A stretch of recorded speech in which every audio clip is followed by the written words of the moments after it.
하나, 둘, 셋. 술은 안 좋아하는데 취하는 걸 좋아하면 술을 좋아한다고 해야 하나요? 취기를 좋아한다고 해야 하나요? 제가 알코올 중독자 수준으로 마시는데 방금도 술 마시다 문득 떠올라서 질문드립니다. 취한 상태로 글을 올리다 보니까 말이 조금 애매했는데 무슨 말이냐면 자기는 술을 안 좋아한다고 생각하고 믿고 있어요. 그런데 취하는 걸 좋아해요. 그래서 내가 술을 좋아하는 건지 취하는 걸 좋아하는지 물어보는 질문입니다. 이게 좀 행소수설이죠. 왜 이러냐면은 이분은 이제 남들보다 술을 마시는 양이 폭발적으로 늘기 시작하는 때에 온 겁니다. 제가 홈페이지나 블로그를 통해서 설명을 자주 드렸는데요. 보통 알코올 중독에 빠지는 게 뭐 술을 처음 마신다고 바로 걸리는 게 아니에요. 몇 번 취했다고 해서 걸리는 게 아닙니다. 한 5년에서 15년 정도 술을 억지로 참고 계속 마셔 나가면 5년에서 15년은 주량만 늘어나요. 서서히 서서히 늘어납니다. 서서히. 근데 큰 문제는 없어요.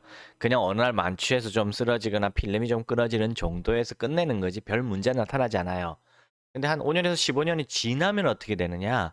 그다음부터는 술에 대한 자신감이 붙어가지고 술을 폭발적으로 늘려 먹기 시작합니다. 이분이 지금 그땐 그런 거예요. 술은 원래 안 좋아했었는데 이제는 많이 먹고 취한다 이 얘기를 하는 거예요, 지금. 왜 무슨 뜻이냐면은 5년에서 15년의 시간이 지나서 이제는 내가 조절이 안 된다는 뜻을 얘기하는 거예요.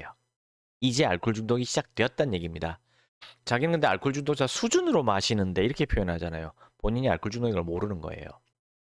주량만 늘어났다고 생각할 뿐인데요. 사실 이분은 이제 알코올 중독자가 된 겁니다. 이제부터 컨트롤이 안 돼요. 컨트롤이 안 되기 때문에 술이 싫은데도 불구하고 취할 때까지 자기도 마시는 거예요. 아주 자세하게 말하자면요. 원래는 알코올 중독 환자들은 술을 싫어하는 사람들이에요. 술이 몸에 안 받기 때문에 술이 들어오면은 부작용이 심하게 나기 때문에 고통스러워요. 그래서 숙취가 심하거나 뭐 다른 여러 가지 고통이 따라오는 그런 분들이거든요. 뭐 얼굴 빨개지거나 피부 가려운 건 기본 증상이고요. 그런 분들이 억지로 참고 술을 마시면은 부작용이 날까요? 안 날까요? 몸에 안 받는 술을 계속 참고 마셨으니 당연히 부작용이 나죠. 5년에서 15년 동안 마시면 그게 누적이 되기 때문에 결국은 몸에 무리가 와서 부작용이 납니다. 원래부터 술을 잘 마시는 분들, 술 마셔서 아무 문제가 없던 분들은 계속 마셔도 별 문제 없어요. 왜냐면 인체가 알아서 다 해독을 다 하기 때문에 별 문제 없습니다. 근데 알코올 중독은 제가 알러지라고 자꾸 말씀드리잖아요.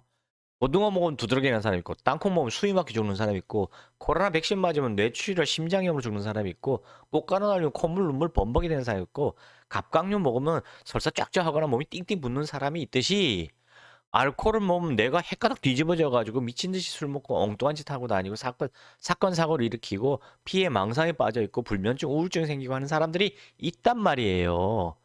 그분들이 먹으면 안 되는데 알러지란 것을 모르고 주변 사람들이 야 먹다 보면 늘어 자꾸 참다 먹으면 늘어라는 그 말만 믿고 억지로 5년에서 15년 동안 참고 마셨으니 그게 부작용이 안 납니까? 당연히 부작용이 나죠.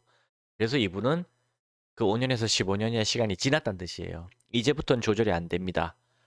내가 먹으면 안 되는데 안 되면서 하면서도 저절로 내 손이 갈 수밖에 없어요. 안 마시면은 왜? 안 마시면 어떤 일이 벌어지기 때문에 금단 현상, 불면증, 우울증, 무기력, 자포자기, 뭐 피해 망상, 뭐 뭔가 안 좋은 생각 이런 것만 계속 들어요. 그러니까 견딜 수 없으니까 술을 마시는 거예요. 왜? 술을 마시면 금방 그런 무기력, 무의욕, 나쁜 생각들이 사라져 버리고 헤헤헤 이렇게 변하거든요. 네. 술을 마셨을 때 그 약효가 꾸준히 가면 좋지요. 문제는 1시간 정도밖에 지속이 안 됩니다. 1시간 정도 지나면 오히려 더 나락으로 떨어지는 기분이 더 나빠지게 되는 거예요. 결국 더 나락으로 떨어지니까 또 어떻게 해요? 또 술의 힘을 빌리고 싶어지죠? 1시간만이라도 빌리고 싶어지는 거예요. 문제는 뭐냐? 예전엔 요만큼만 먹어도 그 기분이 풀렸는데 이제는 이만큼 먹어야 되고 다음에는 이만큼 먹어야 돼. 그 다음엔 이만큼 먹어야 되고 저 알코올에 내성이 생겨가지고요. 먹어도 기분이 풀리지 않는 시기가 오게 됩니다. 그때는 아예 중증 환자예요. 그래서 술병을 애기처럼 껴안고 다니게 되는 겁니다. 잠시라도 술이 없으면 막 귀신 소리가 들리고 돌아가신 부모님이 보이고 실제로 귀신이 보여요. 그리고 문 밖에서 귀신들이 부르는 소리가 들리고. 그러니까 견딜 수 없으니까 술을 껴안고 다니는 거예요. 그것만 딱 마시면 순간적으로 그게 사라지거든요. 귀신이 사라지거든요. 그러니까 무서워서 술병을 껴안고 달달달 떨면서 다닙니다. 여러분. 계속 눈치 살피면서. 이제 이해가 되죠? 왜 알코올 중독 환자들이 그런 모습을 하는지. 무서워서 그런 거예요. 술이 떨어질까 봐. 술이 떨어지면 뭐가 나타나? 귀신이. 그래서 술병을 이렇게 신주단지 모시듯이 껴안고 다니는 겁니다.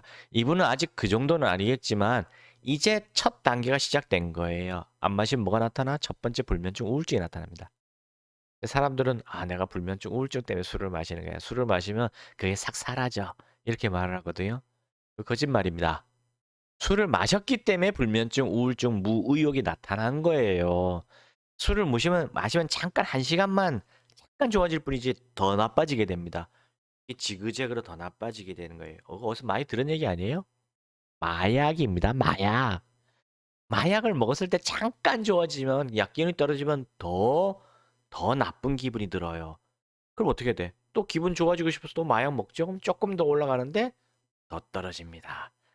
또 먹고 더 떨어집니다. 결국은 생지옥으로 떨어지는 게 마약이잖아요. 알코올 중독은 마약 중독하고 똑같습니다. 사실 술은 마약이에요. 희석된 마약이죠. 일반 마약은 농축된 마약이고 술은 희석된 마약이에요. 그래서 중독에 걸리는 시간이 차이만 많이 날 뿐이지 중독 이후의 결과는 똑같습니다. 그래서 저희 한의원에서 마약 중독 치료하고 알코올 중독 치료도 똑같이 합니다.